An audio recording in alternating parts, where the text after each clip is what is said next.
এ দুনিয়ার মুসলমান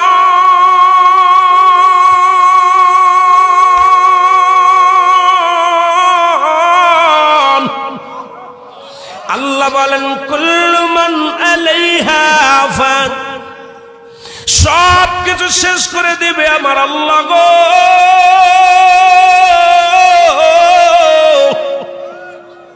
আমার আল্লাহ বলে এই জমিনটা আমি পুরায়া তামা বানা দিব। এই জমিনের মধ্যে যত পানি আছে পানিগুলো আমি আল্লাহ পুরায়া ছাই বানা দিব। যেদিন কিচ্ছু বলতে কিচ্ছু থাকবে না, সেদিন থাকবে শুধু আমার আল্লাহ। আজকে কার জন্য সুদ খাও, কার জন্য ঘুষ খাও, কার জন্য ব্যভিচার করো, কার জন্য অন্যায় করো রে মন, কার জন্য তোমরা এত বাহাদুরি করো। আরে আজকে একটা কথা বলতে গেলে কষ্ট হয়। এই জমিনটা আল্লাহ পুরায়া তামা বানায়া দিবে।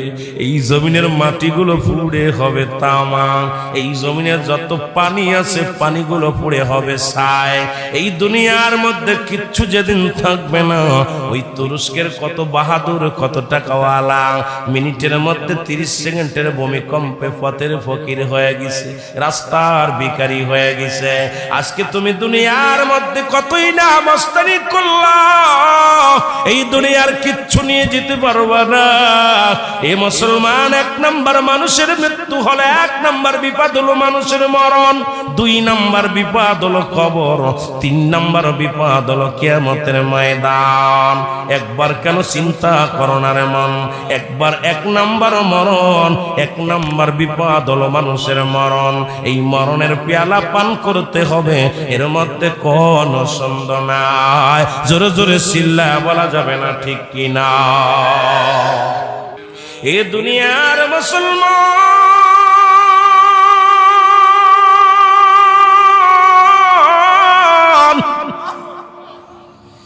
3 দিন ব্যাপী কোরআনের মাহফিল এত শুনলাম, কি হাসিল করলাম?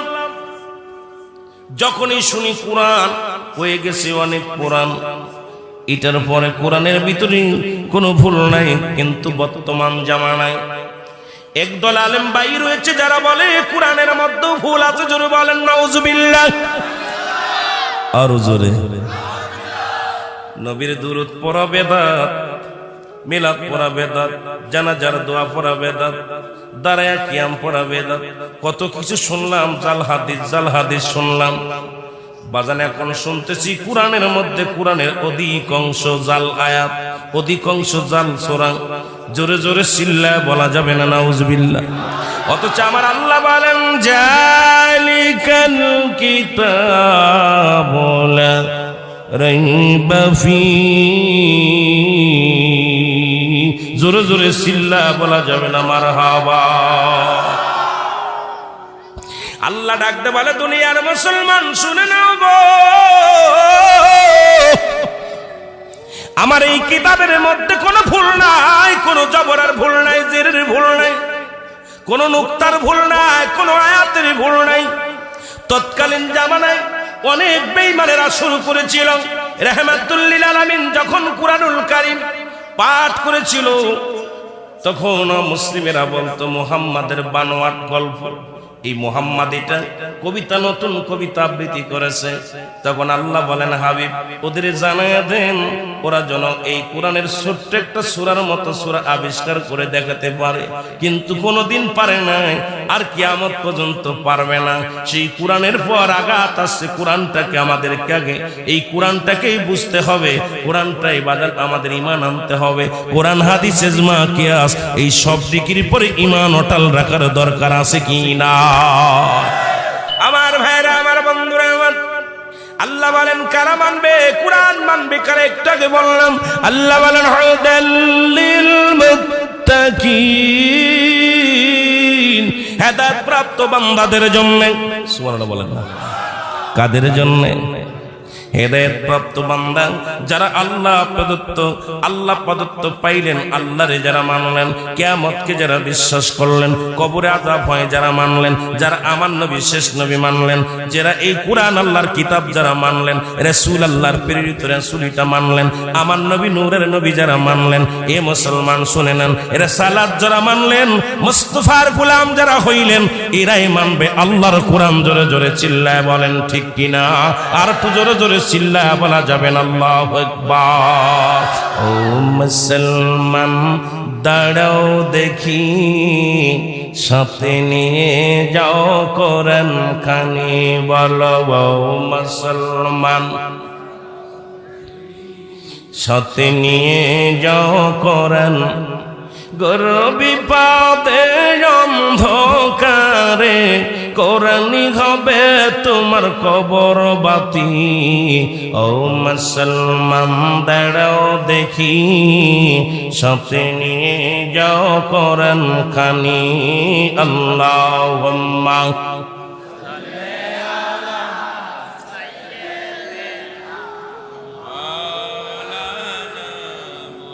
ওয়ালা আলি সাইয়্যিদিনা।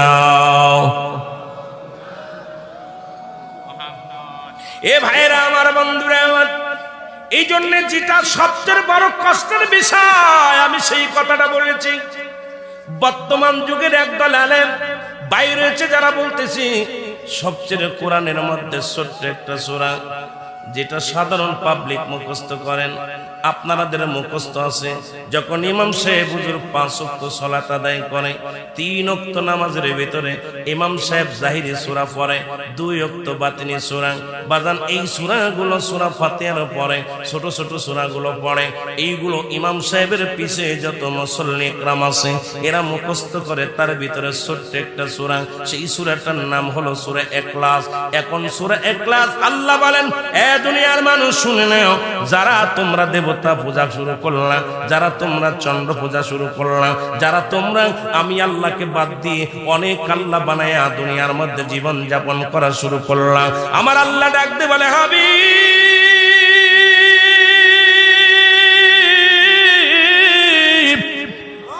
আপনি ওদেরকে জানা দেন আমার পূজা যেন করে আর কারুর নয়। আল্লাহ বলেন, কুল হুয়াল্লাহু আহাদ আল্লাহুস সামাদ লাম ইয়ালিদ ওয়া লাম ইউলাদ ওয়া লাম ইয়াকুল লাহু কুফুয়ান আহাদ। জোরে জোরে চিল্লায়া বলা যাবে না মারহাবা। যে সূরাটা বলতেছে সূরা ইখলাস হলো জাল। এটা খ্রিস্টানদের, ইহুদিদের চক্রান্ত, বেঈমানদের চক্রান্ত, মুনাফিকদের চক্রান্ত। কারণ আমার দেশের সরল প্রাণ মানুষগুলো সূরা ফাতিহার পরে সূরা ইখলাসটা মুখস্থ করেছে। এখন যদি শোনে সূরা ইখলাসটা এটা জাল সূরা, তাহলে এটা নামাজ পড়া বন্ধ করে দিবে। কারণ নামাজ থেকে যদি মানুষকে বন্ধ করা যায়, গুনার কাজে লিপ্ত করা সহজ হয়ে যাবে। কারণ সমস্ত খারাপ কাজ থেকে বাঁচায় একমাত্র নামাজ। আর নামাজে সাধারণ পাবলিক অনেকগুলো সূরা জানে না, হয়তো সূরা ইখলাস, সূরা নাস, সূরা ফালাক, সূরা নাসর, সূরা না বাদানের ওই কাসর, এই ছোট ছোট সূরাগুলো আমার প্রাণ প্রিয় ভাইয়েরা মুখস্থ করেছে। সেখানে বর্তমান বেঈমানেরা আঘাত করেছে। অথচ আল্লাহ বলে, হাবিব আপনি জানায়া দেন। আল্লাহ বলেন, কুল আপনি বলেন, কুল হুয়াল্লাহু আহাদ, আমি আল্লাহ এক, আমি আল্লাহ এক, আমি আল্লাহ এক, আল্লাহুস সামাদ লাম ইয়ালিদ ওয়া লাম ইউলাদ।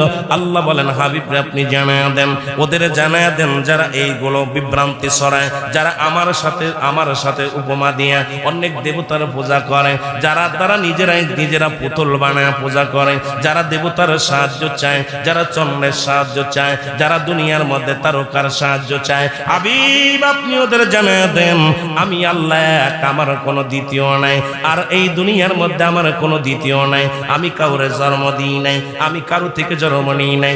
আমার ছেলে মেয়ে মনে করে যারা জন আজকে দুনিয়ার মধ্যে আমার নাতিপুতি বানাইকাও, আমার ছেলে মেয়ে বানাইলেন। যেমন ঈসা আলাইহিস সালামকে আল্লাহর পুত্র বানাইয়া তৎকালীন জামানায় ঘোষণা করে দিল। দরদি বন্ধুরা শোনা নাও, এই জন্য আমার আল্লাহ বলেন, হাবিব আপনি ওদেরকেও জানায়া দেন ওরা যেন এই ভুলটা না করে, কারণ আমি কারু থেকে জন্ম নিই নাই, কারুর আমি জন্ম দিই নাই। আমার সমকক্ষ আসমান জমিন গোটা পৃথিবীর মধ্যে আর কেউ নাই। জোরে জোরে চিল্লা বলা যাবে না আল্লাহু আকবার।